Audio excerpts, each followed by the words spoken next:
Podcast. This is where we bring you unfiltered and unapologetic take on the news, current affairs, and all the things people pretend to understand. I'm your host, Jin Yong, and with me is fellow Lao Jiaos Yang. How are you doing? What's up, bro? I had a slightly eventful weekend. Was up to Sepang with Dongfeng Singapore, who very kindly invited myself and a couple other journalists up to Sepang International Circuit for a track day. My first proper track day. I nearly crashed the car. Okay, electric cars nowadays. Okay, Dongfeng is a purely electric brand in Singapore. So we took their cars up to track. They tend to be heavier lah because batteries and everything. The 007, great car. We didn't expect it to be like that capable on track, but actually it is. You just need to be daring enough to grab it by the scruff of his neck and just whack it on track. They're smaller cars. The Dongfeng 007 and the Vigo are actually super fun on track. Like small car, low on power, but much lighter, much more playful. Yeah. I hit 150 or slightly over 150 kilometers per hour. So it's not that fast on the track, but that's beside the point. I may have braked a little late, but I slammed on the brakes hard to the floor. My foot just went zoop all the way to the floor. I was like, when I looked at the speed, it's like, oh, the brakes are soft. The car is not really slowing down. I was like, in my mind, I was like, oh shit. But then I basically managed to pitch the car into a speed. It spun to the left, and then it landed up on the grass, and then a bit on the gravel trap. How to say, this kind of incident is happening a bit too much for me to think that it's the road condition or the car is more about you. After that one, I went out on another lap with a different car, and I saw the tire marks of where I went off. Ooh, but let's not do that again. I think for a conversational topic, our producer wanted us to talk about McDonald's not screening the World Cup matches. To give our listeners some context, McDonald's Singapore has confirmed that it will not screen any live FIFA World Cup 2026 matches at its outlets, breaking from their past practice, and will instead only hold a one-off World Cup final watch party at its Marina Cove restaurant on July 20 from 2 a.m. to 6 a.m. where fans can redeem entry for up to 5 people using 5,000 McDonald's rewards point via the app or enjoy unlimited chicken nuggets. That's not a now, bad I idea. want to ask Ten Yang, right? This has actually sparked a lot of comments online because a lot of people want to watch the games at McDonald's previously. So what are your thoughts on this decision? It's like a Singaporean tradition, right? It's like kaya toast and boiled eggs in the morning. Exactly. Complaining about the weather. Watching football matches and watching World Cup matches at McDonald's is basically a once in 4 years tradition lah. Going back, as far as I can fucking remember lah. There is a McDonald's near my place at Jurong Spurbo. The last World Cup, people just flooded there, bro. I think it's very silly that McDonald's has decided not to do this time, because it's like I saw the poster from PA. There are a lot of CCs, including the one nearest to my place. Actually, I'm not going to review which one because I'm not going to tell everyone where I live. But the one nearest to my place is showing it. Quite a few, even like the ones around my area also showing it. The one opposite Jurong Point, the Frontier CC, also showing it, which is nice. So I think, PA realized that, okay, McDonald's this time isn't going to be, showing the matches lah. We'll just, we'll go take up the slack lah. We'll go and screen the matches at our premises. It's nice. It's very, the atmosphere actually at the CC is very nice. You got people supporting both sides, and then, it's like chairs, every time lit out orderly, and then screening it on the big screen and everything. So it's still a very communal affair. There is just something about watching it at McDonald's with your Coke and your fries and then your nuggets, and then, if the standard chance of referee Kelong lah, referee Kayu, then someone just throws something at the TV screen, like maybe like a nugget or a fry, or maybe like some random cone goes flying, that kind of thing. I'm more extreme in the sense that I feel that this is capitalist greed. Like you say, every 4 years, we only have this one chance to go McDonald's to watch FIFA World Cup. And I like you, right? I also have very good memories of like going to, for me, it's Toa Payoh Safra, because it used to be very near my workplace. I literally walk there after work, right? Go watch with my colleagues. But last time, because the Safra Toa Payoh, the open area, they will put up for the screening, then you can go inside McDonald's and get free Milo one. It was such a nice experience, something to remember by, and I felt that I was not wrong to support, not support lah. I mean, I eat McDonald's, I don't know, every 2 weeks, every 3 weeks kind, you wouldn't miss one. Now, this is like capitalist. I feel You don't show never mind, Now you say I only show final, then you come in, I need to claim this 5,000 McDonald's point, then get free. Yeah, what the hell? I mean, that one. 不要做啦. The nuggets part is optional lah, but to only have it at Marine Cove, which is the East Coast outlet, the McDonald's at East Coast, the Marine Cove outlet used to be able to skate inside.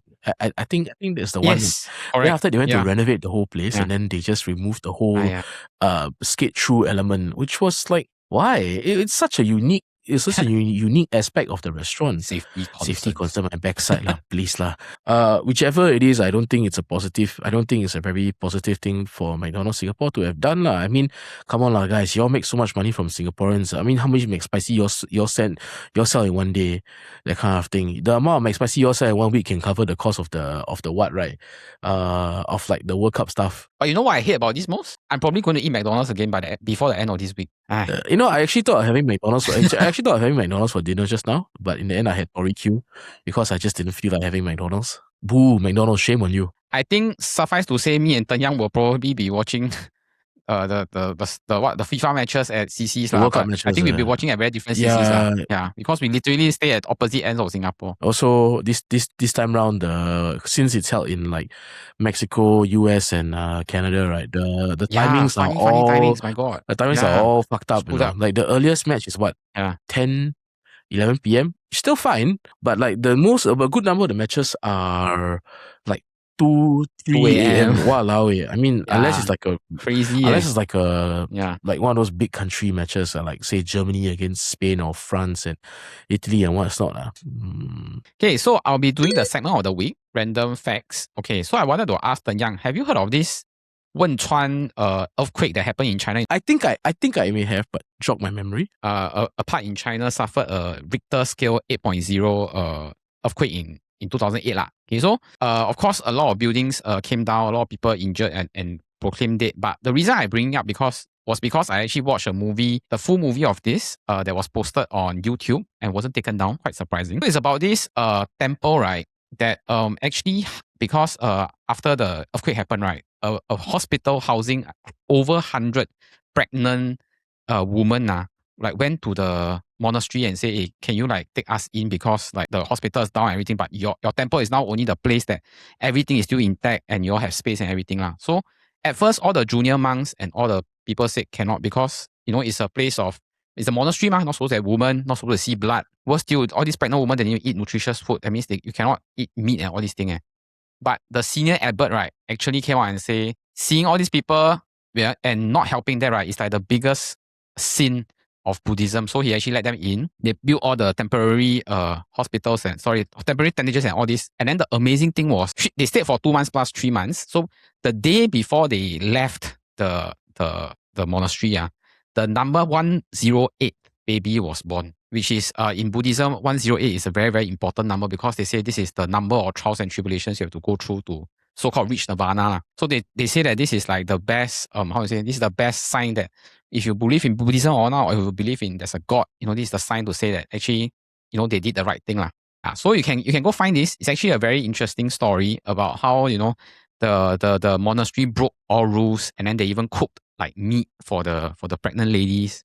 Touching to see all these pregnant ladies, right? Like, I think a few years later, they still came back every year during the day to celebrate all these 108 babies that actually survived and were born under such difficult circumstances. Yeah, I'm by no means a religious person, but sometimes I feel that religion has its ways lah. The movie is called 108 lah. So I think if you are interested, you can go take a look. It's quite a touching movie. Yeah. Before our episode, a word from our sponsor.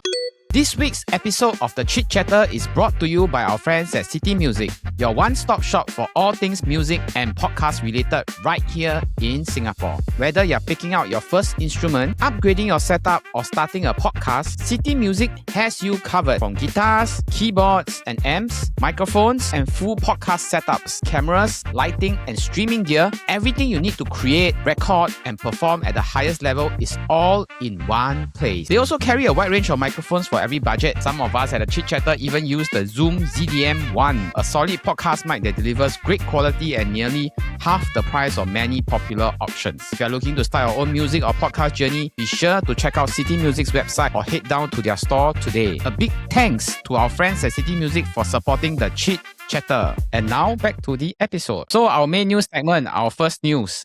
Online marketplace Carousell has suspended all listings for BTS Arirang World Tour Singapore concert tickets until December 22, the date of the group's final show here, removing existing posts and blocking new ones after the police requested that resale listings be taken down amid concerns over scams and sky-high markups. Even though the platform says it has not yet detected actual fraud and is relying on AI plus manual moderation, while authorities urge fans to buy only through official channels like Ticketmaster. Now, the overall consensus is a good move because there are so many, what the Chinese call 黄牛票, so many resellers. Then Yang, do you think this was the right move? And, have you had any trouble with getting concert tickets? Yeah, I wanted to watch Taylor Swift last year. I nearly considered getting tickets from scalpers. I told myself, let's not do that lah. I mean, I could have sat outside as Cat 100 lah, but swan lah. Very curious to know how all these scalpers can get their hands on so many tickets, when the rest of like those regular fans are having so much trouble, just getting their hands on even one ticket, A couple of friends on social media complaining, they wanted Cat 1, only got Cat 3, or, so on and so forth. Yeah. Couldn't even get tickets, all the whatever lah. So like how these scalpers are doing it is spoiling market. It's really spoiling market. I've heard of scalpers they're able to do so because they write some programming that can snipe at the exact minute or seconds one. Then that's why they can promise that this thing have not yet out. 4 months ago, I can sell the tickets and confirm that you will get what you want. The people that, because they got money, then they get to splash around, then they get to enjoy all these kind of experiences. So I don't think it's exactly fair lah. Although honestly I'm not the concert going type. I didn't see this coming from Carousell, honestly, because I always thought Carousell is like another capitalist greed platform. Carousel. Yeah, another capitalist greed platform. But I have to applaud them, or maybe they were forced to do this. But at least there won't be so much scammers and so much nonsense, and I don't know. At least a more pleasant concert experience lah. Not say the best, but better. Carousell is still capitalist greed lah. If you go for Caro Biz, do you know how much they charge? For the coins, for businesses to like do post and do anything. My God, yes, yeah. At the time, I for my work, I actually bought some of these coins off Carousell. I burned $200 in a couple of minutes. I was like, gone already. Yeah, that's crazy, man. Gone already. I was like, oh shit. I'm like, I barely used it, and it's $200 was poof. I was like, oh my God. I don't have any better solution, but I think what Carousell did, which is to stop all this nonsense selling until a few days or the day before the concert. I really think it's really not a bad thing. At least you prevent it from like, how to say, 被炒到like really exorbitant prices. Yeah, all these scalpers are really, please, all of you just rot in hell, please, rot in hell. Talking about rot in hell. I don't know why every time you come on we have this news about 偷拍or this kind of like pervert which is our second news. A 35-year-old Singaporean medical technician, Iskandar Kamaruddin, was jailed 28 weeks for hiding a motion detection pinhole camera inside an air freshener can in his office's female toilet to secretly film his colleague using the cubicle. He repeatedly lied to a cleaner that he needed to inspect and repair the toilet to gain access, set up the device on a sanitary bin aimed at the bowl, and managed to record close-up videos of at least 2 colleagues relieving themselves before the cleaner discovered the camera while checking if the air freshener was empty, leading to a police investigation that uncovered more devices and voyeurism incidents. Now, Tenyang, what's your reaction? I don't know why every time you come on, we have this kind of news on for you. Where there is me, there is 变态 activities that we have to cover. Geylang. It exists for a reason. Not just the beef kway teow. Okay? Not just the beef kway teow, not just the frog leg porridge, and not just the, the durians. So our suggestion is to turn to a different market to get your urges satisfied. At least unpopular At least opinion. if you want to do it right, you want to do some stupid things, at least try to find the proper channels. legal method. 不用用非法的方法来 sure. to satisfy your urges. Let's just put it that way. Like you said, I read a book about social escorts, and I tell you the amount of things they review that customers pay them for, not even for actual sex, but the scenarios they play out, right? Yeah, actually, if you got enough money, you pay the right person. Actually, I do agree that maybe this is the quote-unquote better way to settle this lah. Maybe the sales of hidden cameras should be better regulated, because I understand all these things like all the Taobao, the big one that you can see that one buy is no issue lah. But this kind of pinhole camera, so small one, if it's so easy to get off the market, then how can you guarantee that this person is not using the pinhole camera and like putting somewhere that and then filming someone in secret. Then again, you want to regulate all these like small camera. Then people will say, "Oh, government, Singapore government again overreach." Yeah. So it's them if they do, them if they don't. So the best way, unfortunately, is still to let some people suffer, then find out the perpetrator. Then know, in a sense, some people do have to suffer, but at least there won't be as much like government overreach, that kind of thing. I tell you, maybe my solution is throw all these same type of people in the same group of people in the same cell block when they go prison. So which block in Yishun you talking about? That means, hey, you chiba you. What I'm trying to say is that maybe they should get a taste of their own medicine in prison when they're all serving their sentence together. Because I think you heard in movies or whatnot, there's a special place for child molesters and this kind of people that take all the underskirt or like rape, all this kind of thing, right? Go prison. Even the violent criminals don't like you. Yeah, if the murderer actually wants to murder you because of what you did to children or women, that means you fucked up. You fucked up. You fucked up. But then again, I want to say nothing wrong with Yishun. Can get BTO there for very cheap prices and like no need to queue up kind. I mean, okay lah. From what I heard from friends and friends, save a chunk of cash, then use that chunk of cash to go and do a nice renovation. Buy a new car. Buy a new car, do a nice renovation. Yeah. Install security systems to protect yourself from the dangers of Yishun. So the last piece of news: police raided 3 massage parlours in Boon Lay and Jurong West on the 4th of June over suspected vice activities, arresting 5 women aged 36 to 51 for alleged offences under the Women's Charter after officers and invited media observed customers being offered sexual services in open concept outlets that had illegally installed curtains and private cubicles. Now, 3 operators are under investigation for regulatory breaches under the Massage Establishments Act, and the raids, part of an ongoing crackdown in the Jurong area, came ahead of tighter rules later in 2026 that will require even open concept massage parlours to be licensed as police vow more frequent enforcement to stem out illicit activities in such premises. Since you are the expert of the West Side, what do you think about the news? Why does this have to be so near where I stay? One of the places where it was raided and the women were arrested is literally down the block. My friend stays at the blocks opposite the back entrance of Hua Yi Secondary. The blocks that were raided, I think, were like 1 or 2, at most 2 bus stops down from his block only. I think it's 491 Jurong West Street, I think 40 something. Bro, you even know the block? Yeah, my friend identified it. From that part of Jurong West to Jurong East, it's just across the canal only. The canal separates Jurong West from Jurong East, so that is the divide. That is like the dividing line over there. This one, I just feel that they are going around Singapore different areas. It used to be Geylang for a few months. Then now I think Jurong. Then I think slowly they'll move to other areas. And then anytime they got this, then they will like they wait for this. They let them operate for a few months. Then they wait for like one time 4, 5. Then they close all together. That's how I see it. Do you think it will impact all those that are like smaller but more genuinely legitimate massage businesses? At this point, I think only like the major chains are like the legitimate like massage business. If you have like a single, like a sole proprietorship or like a single owner massage shop, more often than not, it's a lapsap one. My solution more straightforward. I feel that massage parlour, right? If you want to be labelled as massage parlour, then you have to have a closing time. That means maybe close at 11. You cannot go past like 12 kind. Unless you tell me even in the afternoon there's this kind of illicit activities going on, then that one I really think bo pian. Because my own understanding is that this kind of illicit always happen like wee hours kind or like 9, 10 p.m. What is the retirement or the withdrawal age for your CPF account? 55, I think. That's the first 55 one. But so all those uncles in the 60s and 70s are flush with that CPF cash. Nothing to do already. Either the wife go out doing her own thing, or maybe the wife go kicha already. Yeah, make one you will of that. Yeah, before we end the podcast, we'd like to go with a round of quick fire news for Alamak Meter. We are adding the new rating called Great News in addition to the low-key, smart, dumb, or just plain Alamak. Okay, so the first news. Some migrant domestic workers in Singapore are calling it dream come true after employers bought them BTS Singapore concert tickets, including VIP seats, even though the prices can exceed half a month's salary.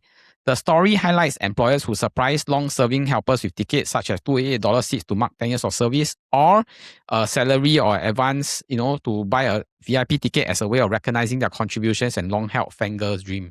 I think that's really really nice. Yeah, but okay, so I think we can call this great news. It is. It's nice. I mean, it's nice. People are. I mean, we're all humans. We all have the free will to like what we like to like. If you want to like BTS, sure. You want to have some Vietnamese 小妹妹 tickling your kuku at 3 in the afternoon, also sure. The second piece of news, this one you just said one. 32-year-old man arrested after allegedly crashing a car into the void deck of Block 150 Yishun Street 11 on 6 June. Police saying he first hit a parked car, fled the scene, leaving behind a stun device and suspected drug paraphernalia inside the vehicle, then locked himself in a nearby flat for several hours before officers forced entry and arrested him for possession of a stun device, traffic offences and suspected drug-related offences. The Straits Times from Mothership reported that he actually took the time to remove his license plate. Hello, you doesn't matter you remove your license plate. Your OBU information is right there. All police do is just scan the OBU information. You'll get your license plate, the owner's details, your address, where your mother stayed, that kind of thing. And then best of all, it's just dumb lah. It's just and then best of all, where he go and hide? Upstairs. Even people that AWOL know lah. You want to AWOL, you cannot stay in your IC address, right? You go at grandmother house, mother house, whatever. Go up, take your passport, straight away run to JB already. The third piece of news, a domestic helper in Hougang was left in despair after a pair of MLB sneakers, which she has spent 7 months, saving $10 to $15 a month to afford, was allegedly stolen from outside her HDB flat, with CCTV footage reportedly showing a woman taking the shoes within about 30 seconds and her employer now speaking out both to warn neighbours about corridor thefts and to highlight how painful such losses are for lower wage workers who save for small luxuries. I would say, if you ask me, I would say this plain Alamak, because I think, yes, it's sad that her things got stolen, but I also think that if this thing's so precious to you, why are you leaving it in the open? Employer also, like this goes back to my statement about just now how maids are treated a bit like second-class members of the family. Oh, okay. I think the employer didn't want her maid shoes to be kept inside the flat. So unfortunately, she put her nice sneakers outside the flat. To the person who stole it, really, really go and really fuck you. Maids, 他们也是人, they are human also. They have feelings, they have emotions, they have, mental faculty and whatever lah. I mean, some people might just see them as, the maid. You're just there to take care of the house and 做家务, do cooking, do laundry, that kind of thing. Maybe just take care of the kids. But no, if you have a maid, they're actually a part of the family. You should treat them as a part of the family also. All right, that was our Lao Jiaos podcast. If you enjoyed the episode, please remember to like and subscribe if the episode comes out every Friday. But at the same time, if you're into football, we have the Football Kaki that drops every Wednesday, and our Cool People show where we interview fun and amazing guests from around Singapore every Monday. Now, we hope that everyone has a great week ahead. But remember, we don't always talk cock, but sometimes we do. Sorry, sore throat.